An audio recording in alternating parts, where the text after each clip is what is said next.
5 After the Hour by Les Weinroth.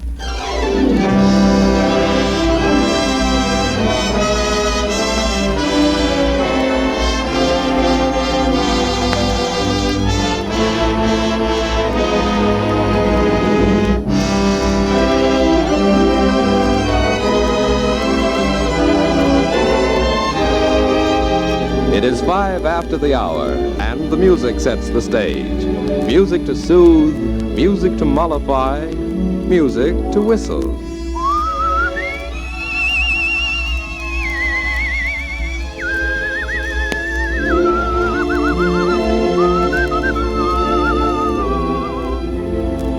Thank you, Whistler. The original score for assorted strings, woodwinds, and brass, composed by Frank Smith. Same score for same instruments, see above, guided by the baton of Cesar Petrillo. Words of various nature and proper emotions to be enunciated by members in good standing of the American Federation of Radio Artists, Chicago Local.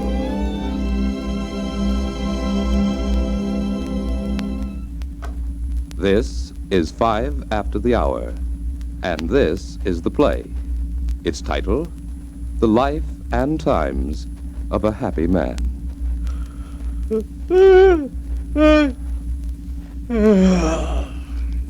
The voice you've just heard is that of Jefferson Mulch, a happy man.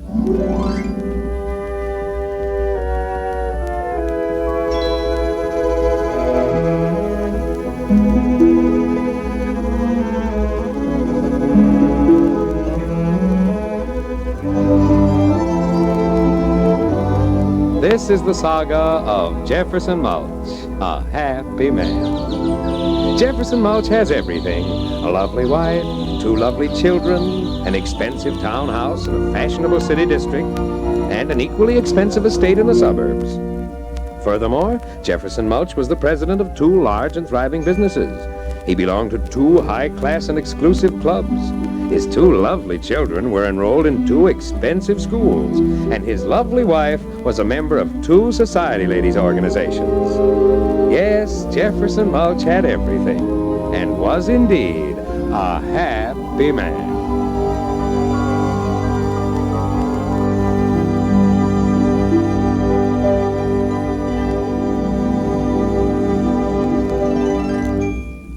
Now, how did Jefferson Mulch know that he was indeed a happy man? That's easy, because people were always telling him so. The day had yet to go by when someone or other didn't say to him, "Jeff, old chap, you're a happy man. Certainly wish I were as happy as you." Well, thanks for saying so, Bingston. You get to believe things like that after a while. At least, that's what happened to Jefferson Mulch. He sincerely believed he was a happy man. That is, until one day.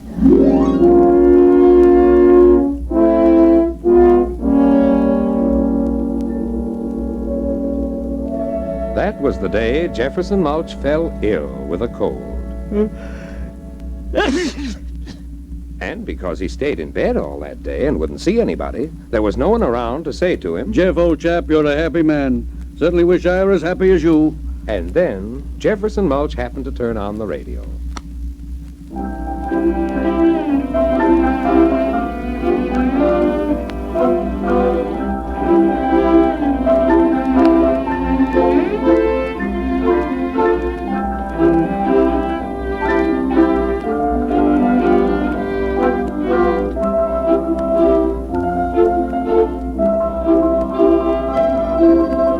Are you unhappy? And if so, why?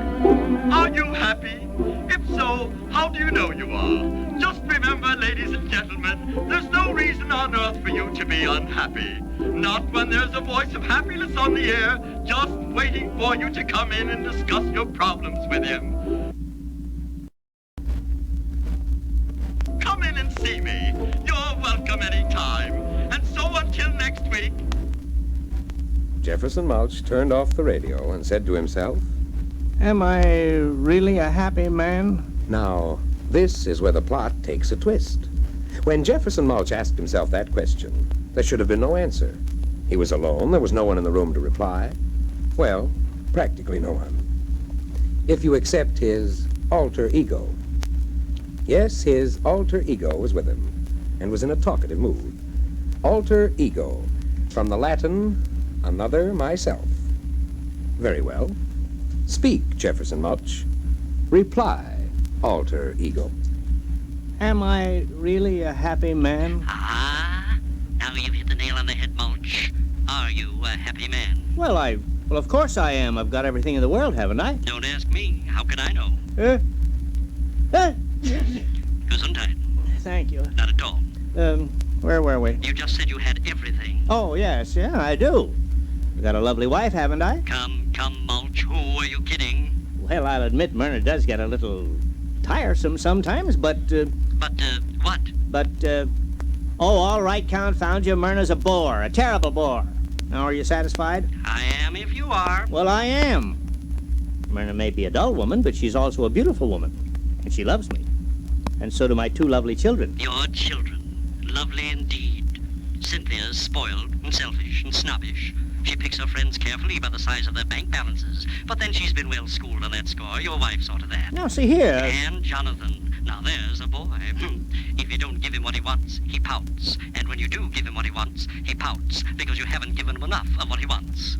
Yes, indeed, Mulch. You have lovely children. You are a happy man. Dang it all, stop using that adjective. Happy, happy, happy, happy. I'm tired of hearing it. I'm very tired of hearing it. And what about the business? The money in the bank, the town house, the country estate, the exclusive clubs, and the well-regulated life. What's so wonderful about them? I don't know. I really don't know. Life's dull. Isn't it, Mulch? Yeah, terribly dull. Dull beyond all shadow of a doubt. Beyond all shadow. There must be a reason why I'm not a happy man, though. Oh, I hate that word. But it is a fact. A most certain and undeniable fact. You are not a... You know what? Well, there's a reason. There must be. And I'll find it if it's the very last thing I ever do. That's the spirit, Mulch. I've got it. That man on the radio, he ought to know. That's his business. Good, let's get started. Oh, Gesundheit. What's that for? You're going to sneeze. Huh? Oh, you're right. So I am.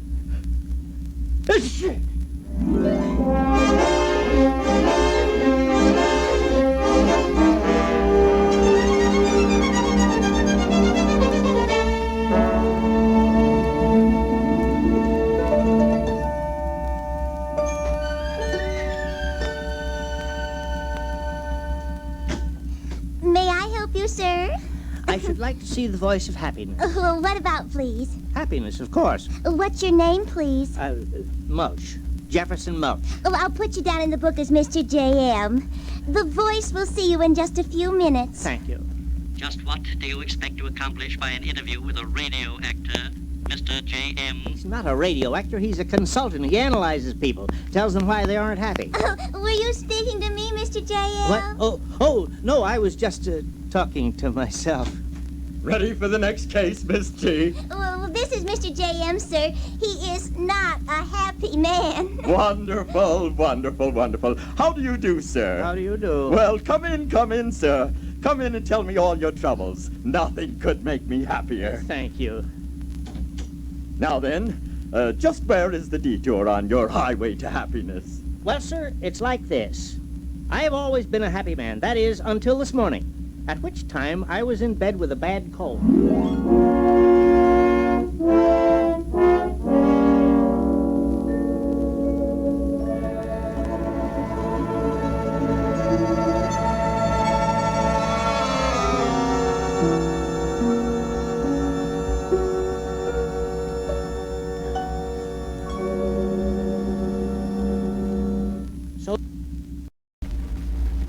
So you see, that's the story. Yesterday I was a happy man, today I'm not. And you want me to prescribe for you? That's why I came here. What can you tell me? Well, that depends.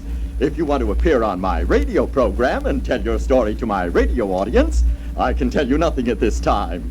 You see, I always wait until the fan mail comes in before I make my radio decisions. Easier on my popularity rating. If I let the people think that my decision is the same as theirs. That's why I'm such a happy man myself. But on the other hand, if you don't want to appear on my program, I can prescribe for you right now. Well, I really have no desire to go on the radio. Oh, very well, Mr. J.M. In that case, I will say this to you. having listened to your tale of alleged woe, and I might add, having mulled it over at great length as you spoke, I've come to the positive conclusion that you are the happiest mortal it has ever been my pleasure to sit down and talk to. You mean you have no advice for me? Advice? You need no advice. Go home and revel in your happiness. You are indeed a happy man.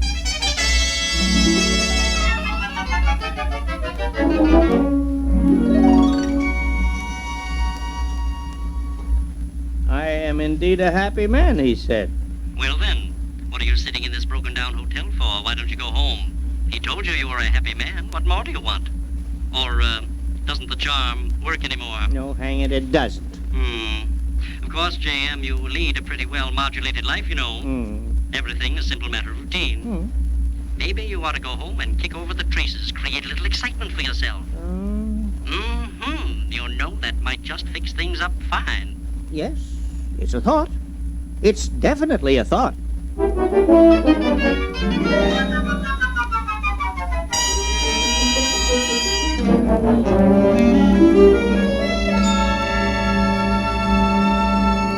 Jefferson, dinner's ready. I'm not hungry.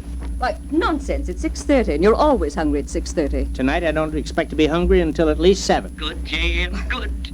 The help will leave if they must stay in the kitchen that long. Fine. I suspect you'd make a marvelous cook with a little practice, my dear. Good. Why, really, Jefferson? You're being quite impossible tonight. Mother, it's after 6:30. Aren't we going to eat soon? Your father doesn't seem to be hungry, Jonathan. Is he sick? No, he isn't sick. He just doesn't want to eat. Is that clear? Yes, sir. Father, what about the convertible I asked you to buy me? Jonathan, if you want a convertible or anything else, you can go to... Easy, J.M., easy. Just go and buy it for yourself, provided you have any of your allowance left. Mother, it's 20 minutes to 7, and Hortense says if we don't sit down to dinner right away, she won't be responsible for the frog's legs. Father's not hungry, Cynthia. Not hungry? Are you ill, Father? I am not ill. Haven't you ever not been hungry at 6:30, Cynthia? Why, of course not. Poor child. Father, could you advance me a little money? No. Mother, call the doctor. Father is sick. I am not. And while we're all together, I have something I want to tell you. I'm seriously thinking about giving away $2 million. What? You heard me. Jefferson, if this is your idea of a joke, I don't think it's very funny. I'm not joking. I'm very serious. Well, Jefferson, I think it's very sweet of you to be so altruistic. I don't suppose parting with $2 million will hurt us any? How much have we got in the bank? $2 million. And Myrna, I'm putting up the house for sale the first thing in the morning. Wonderful, J.M. This is the most idiotic thing I ever heard of. I am also selling the business and the townhouse and everything else. The trouble with all of us is that life has been too easy. We're all too self-satisfied and comfortable. Jefferson, I'm going up to my room. When you feel that you can talk sensibly and rationally, you may come up and talk to me. Come, children. Yes, All right, Mother. Very nice, Mulch, very nice. What now? Oh, I'm not telling, but I will give you a hint. Ever since the Voice of Happiness asked me if I wanted to tell my story on the air, I've had an awful yearning to go on the radio.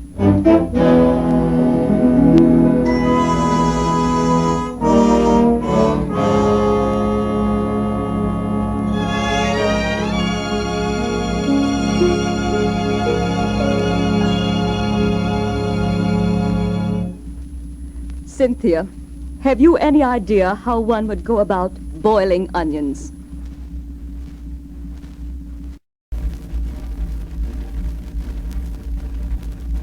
I'm afraid not, Mother. Say, perhaps if I turn on the radio, they'll have one of those programs where the announcer tells you how to do all sorts of things. Well, it's worth a try. And that, ladies, is how one boils onions. Oh, I don't miss our country house so much, but I certainly could use Hortense in the kitchen. Well, I could do with a couple of club dances. And I do hate public school. You meet so many people. That's pretty, isn't it? Yes, but it's not boiling my onions. Oh, all right. And now, before we close for this evening, ladies and gentlemen, the Harbinger of Happiness has a few words for you. Thank you, Mr. Gorman. Friends, if you have a problem that's barricading your route to happiness, come in and see me. We'll your problem and the solution to it before a board Mother? of experts. Cynthia, And that each week, voice the person sounds whose familiar. problem Well, it is should. judged the It's most Father. difficult to solve will receive $1,000 in cash. So Until that's next what he's week, doing then, with our this money. is the harbinger of happiness, bidding you good night and happy days.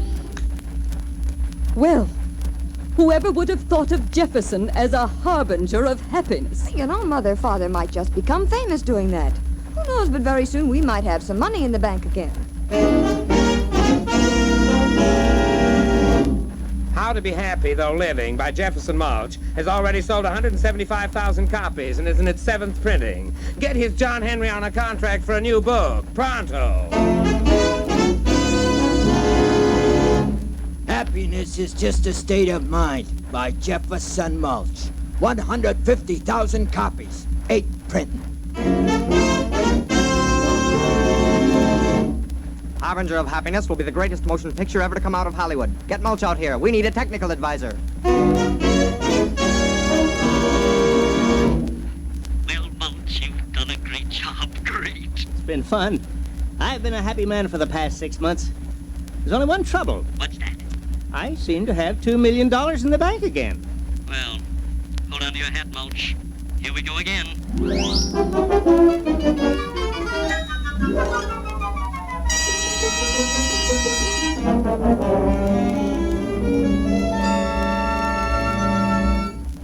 You are Jefferson Mulch. I am. I'm Arthur Jones, Officer of Currency Stabilization, Department of the Treasury.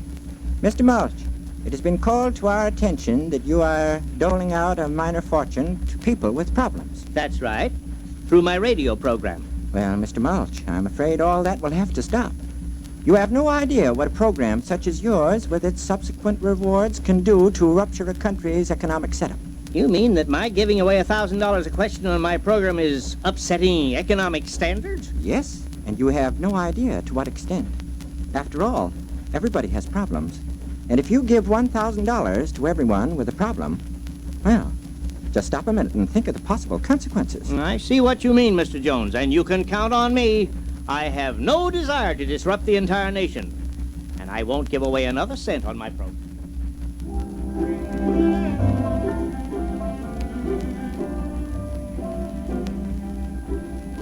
Ladies and gentlemen, this is the harbinger of happiness, bringing you another program. Turn off the humbug, Harry. He hasn't had a good program since he stopped giving away cash prizes for problems. Content with him. Look at that Hooper rating. Less than 1. Beginning next Monday, a new show will replace the Harbinger of Happiness. His sponsor isn't satisfied with it. Always thought that stuff was a lot of drivel myself.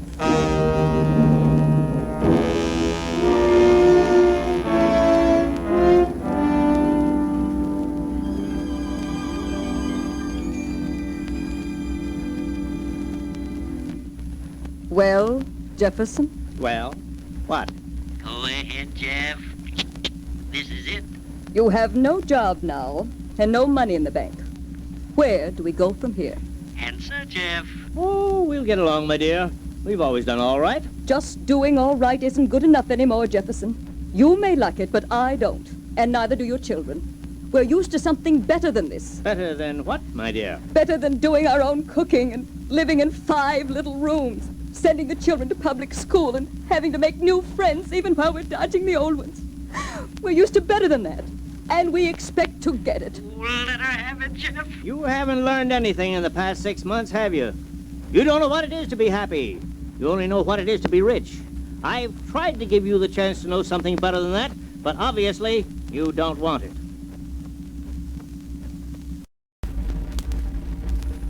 Jefferson, how much money do we have? Money? None. Likewise stocks, bonds, real estate. None. We have nothing. Don't forget the life insurance. Oh, I do have some life insurance. In what amount? I don't know exactly. Let's say roughly $1 million. Jefferson, I am devoted to you. You've been a good and kind husband, a loving and devoted father. I am going to do this only because I know that someday You will be happy about it. Myrna. Hey, wait for me. Coming, Jefferson.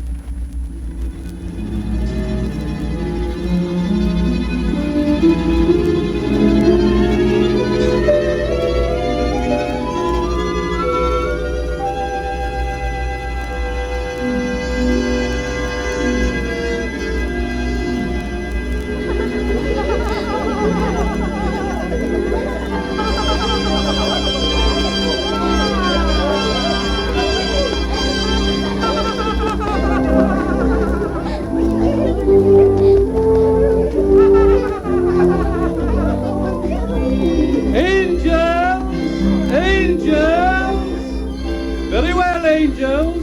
Quiet, please. Let us form a nice straight line for inspection. Thank you. Wings straight, halos in place. Come, come. Very well. Fine, fine. You do look bright, every one of you. Bright and shining. Angel Jefferson Mulch. Yes, sir? Your halo. There was a cherub. Nice little fella had misplaced his. And your harp. That very nice second harpist in the heavenly choir, 2 of his strings were broken. Well. But your golden slippers. The assistant doorman at the pearly gates, the nice, fat, jolly little fella, his were being half soled. And I do enjoy going barefoot. Jefferson, Jefferson, what are we going to do with you? I don't know, sir. I'm sorry I'm such a worry to you. Worry? Nonsense, Jefferson. You sound like a mortal. Why, you're one of our most shining lights. Why, Jefferson Mulch, you are a happy man.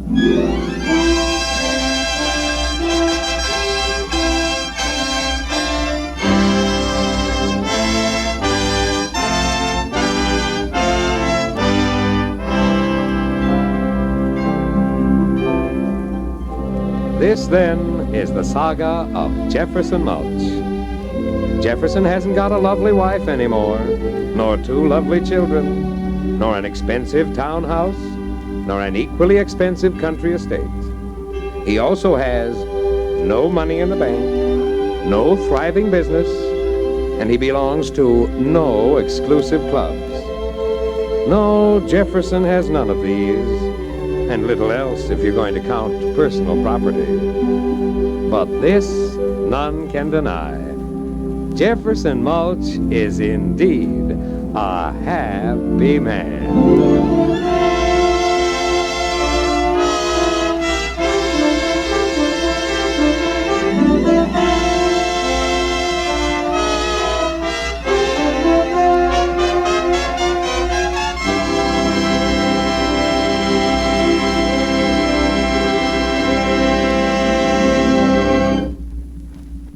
The Life and Times of a Happy Man was written by Carol Lederer and Les Weinrott.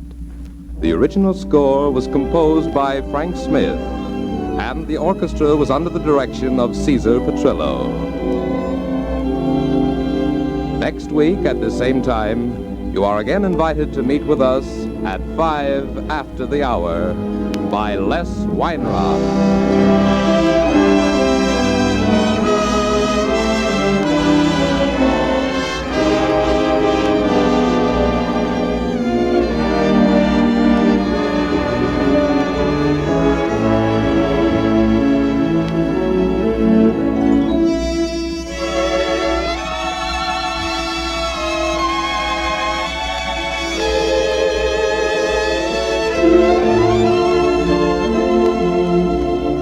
This is CBS, the Columbia Broadcasting System.